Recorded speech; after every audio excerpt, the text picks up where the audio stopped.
Well, I finally got some GoX True Black Powder. I got the double F instead of triple F because that's all they had. We wanted the triple F because you can actually use double F or triple F in a Kentucky long rifle, which is this is the flintlock version, not the percussion cap. And I just got the correct size flint for it. Now, I actually got it from Traditions. You see, I put it in here with a piece of leather. I have lead, but close the pan. In other words, you put a little bit of charge in there, right there, in that U-shaped thing. Close the pan, and you click this closed. You'll see some sparks. See the sparks? So it should work. It should work. It's got pretty good spark. So yeah. So the advantage of that thing is the problem is getting the right size flints. Man, it must have been a pain in the butt trying to make those flints back then, I guess. But once you make them, you don't need these percussion caps. Because you can actually make the gunpowder not that freaking difficult to do.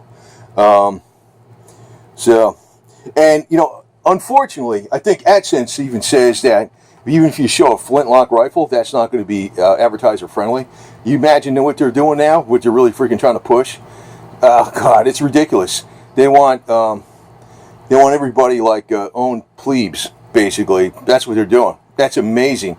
That they don't even want flintlock light rifles, an outdated technology. For crying out loud, you can make a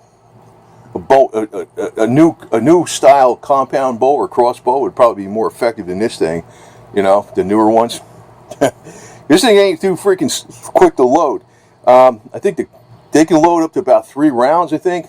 Well, with this thing, it's a little slower to load than a regular muzzle loader because it's a rifled barrel. It's a little longer.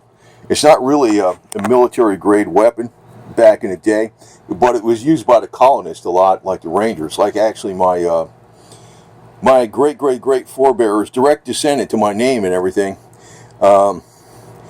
did back in South Carolina. They were fighting with the Rangers under Captain Samuel Wise, which he was also part of the Marion Francis. General Francis Marion, the Swamp Fox resistance to the British. And they were using these kind of rifles. They weren't really using the bayonet Brown Bus, which actually was a name taken from the German, probably Braun Bus, which means, if I'm not saying that right or whatever, it means strong gun. That's what it means. And the English took it like Brown Bess, whatever. But the Brown Bess had the bayonet on it. But later on, I think in the War of 1812 or something around that time, they fixed these with bayonets for military purposes. But during the American Revolution, these were not used with bayonets, this type of rifle. This was actually used for like the guerrilla warfare people of the time, which was actually my direct ancestors. They were the guerrilla warfare people of the time in South Carolina fighting against the globalist financial empire of the British. Yeah, I like this thing though, because you don't have to mess around with the brass, and it's not fast, and it's not that fast to reload. But I was hoping to get the triple F powder, but I think this thing would work pretty good because it's got pretty good spark. You can see that. It's got pretty good spark. So, and I lightened up the hammer spring on this a little bit. The way I did it was I just took some vice grips and I squeezed it together real tight so there was a little less pressure on this thing. Because I've read, in blogs, not on YouTube or anything, but I read in blogs that the hammer spring on this Traditions Kentucky long rifle is kind of too strong. It's stronger than you need to actually operate it where you get a good spark out of the flint. So what happens is it's got such a strong hammer spring, it tears up the flints faster.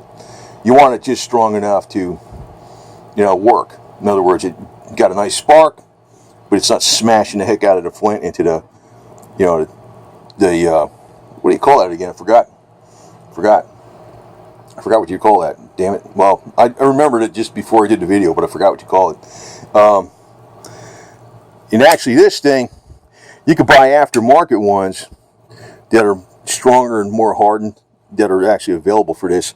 Now this rifle is a little cheaper because you see this? You know, the ones that the colonists used it was one piece of wood. The most expensive part, one of the most expensive parts of this rifle is the stock, walnut. So if you try to get a piece of walnut from here all the way up to there, one piece that's a really select grade, it's more difficult. But if you put it in two pieces, it's easier to find two select grade pieces. And I was thinking about getting a Pedersoli that was like the one piece stock. But you know what? I'm going to be bombing around with this rifle. I'm actually going to be using it. It's not going to be a wall hanger. And even if I don't fire it, I'm going to be taking it places, and it's going to be laying up on against things. You're going to get a handle. It might get some scratches in it. And, you know, the other thing you can do, too, you're really, look, I don't really care about this because I think the colonies would have done this if it was cheaper to do it this way because you produce more of them. But you can put a piece of leather over this like it was a repair.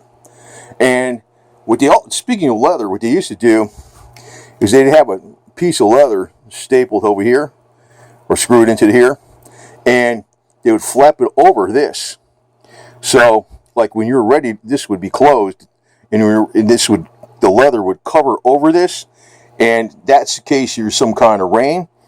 So it would keep the powder from getting moist or wet inside, you know, where the primer pan is, and then you would open it, just flip it up, and fire it when you're ready to fire it.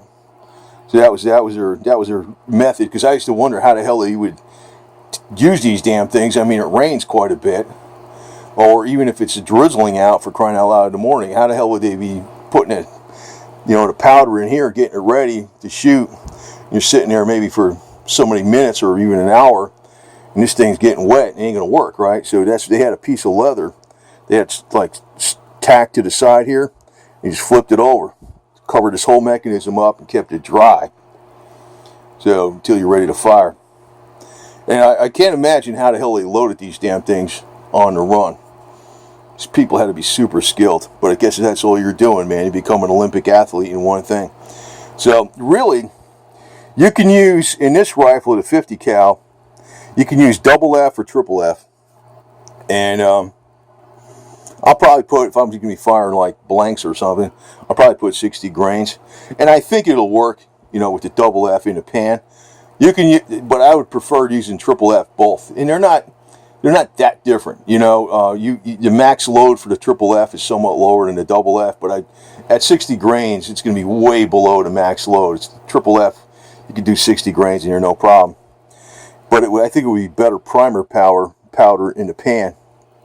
And you can get, if you really want to get technical, you can get 4F, quadruple F, and have it just to prime the pan. What I read back in the day, they had about 80% firing rate, where you fire it and the actual projectile would go out. So 20% of the time it didn't work. But you know, I think that was because of the powder at the time. I mean, even this double F powder in this pan, I think is going to be a lot more reliable than what the colonists were using.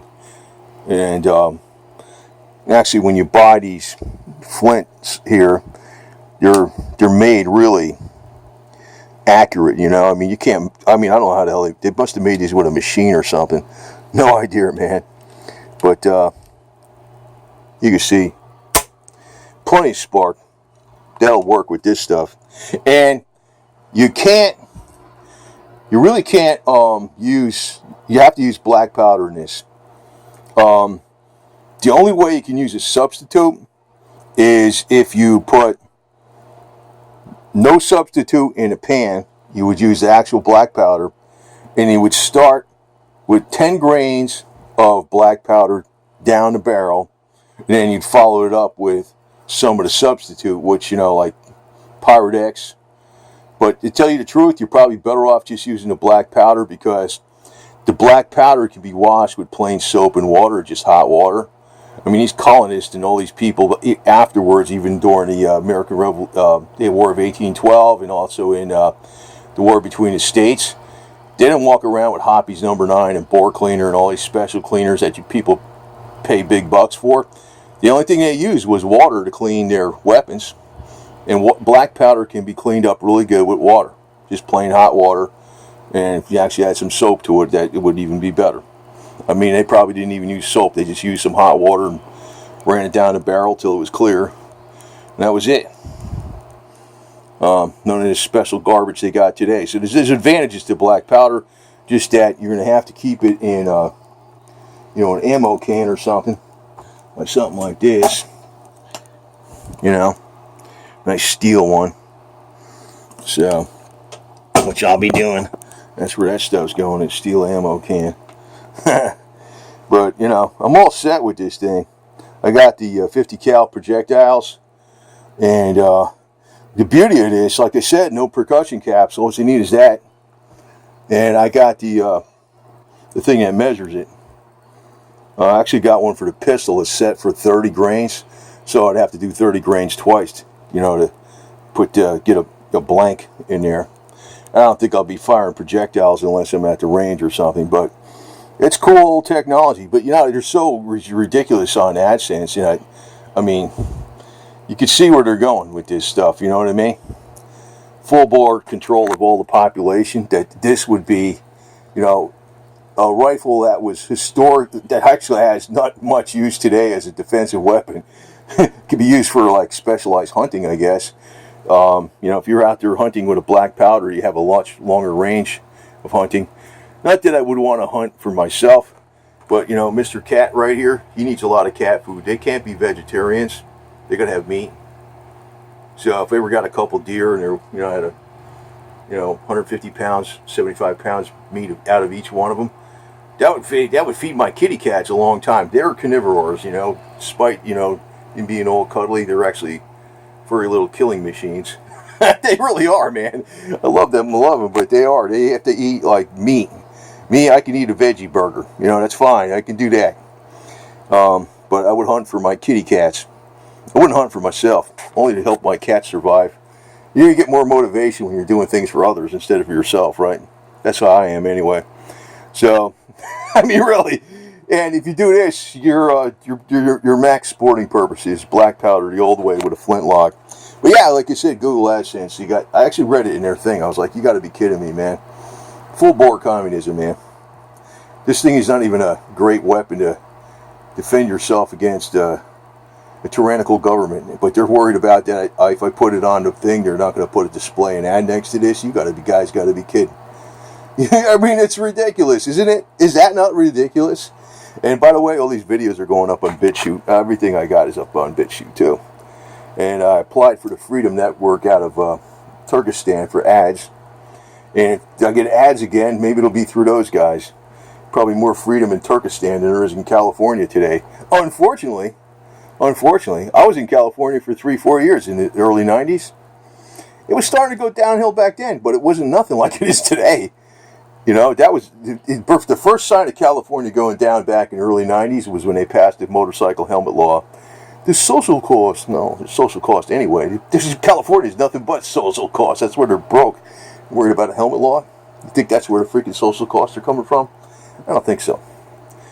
I got to ad lib on this a little bit, right?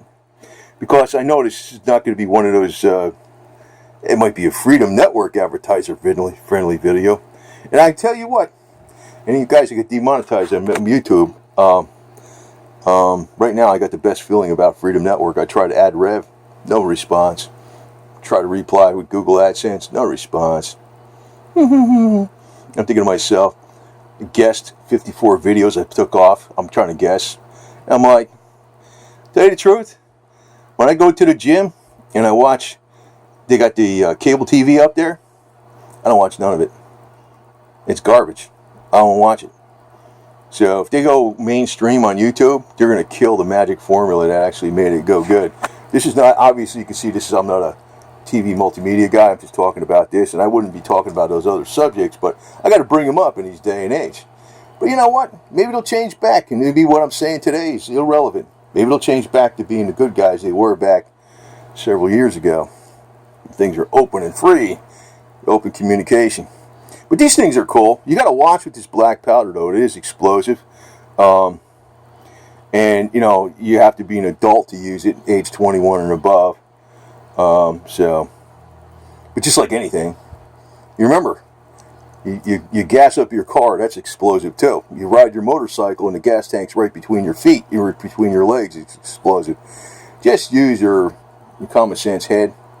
You got some of that, you'll be okay.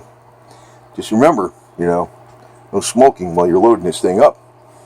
Keep the sparks away from the gunpowder. If you watch back in the old days, that was one of the problems. And you, kitty, you little Goldie, you little goofball, I'd hunt for you. You know that? We get a big critter, we put them in cans, it says Goldie cat food, right?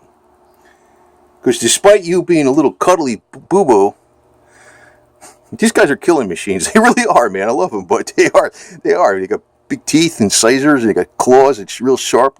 They sharpen them up all the time. But you get your Friskies and your cat vitamins and your carbon C60 and everything else I'm giving you, and green foods and stuff. You don't have to hunt. I'm actually going to the Chewy.com getting his foods. But if I actually did some hunting, I would actually do it for these guys so they can eat. Because they're meat eaters. I mean, we got the world of... I can go vegan. I might do that for me. You guys can't go vegan. You got to have meat. So if I go hunting, it's going to be for you guys. A little boo-boo, huh? I like these guys, man. Boy, I swear to God, I still miss Tiffany Golddigger, man. That little white cat with the black hat. God, I miss her, man, so much. You, huh? Boo-boo head. Anyway. I love cats, man. I don't know. I don't know why. See, look, cheetah print and Confederate cats. So, this is the stuff you got to get. Go-X. And, fortunately, when you ship it to you, they got a hazard fee. They charge you a little more money and stuff, but you got 7,000 grains in each pound. So even if you're doing 70 grains, you got 100 shots out of each one of these.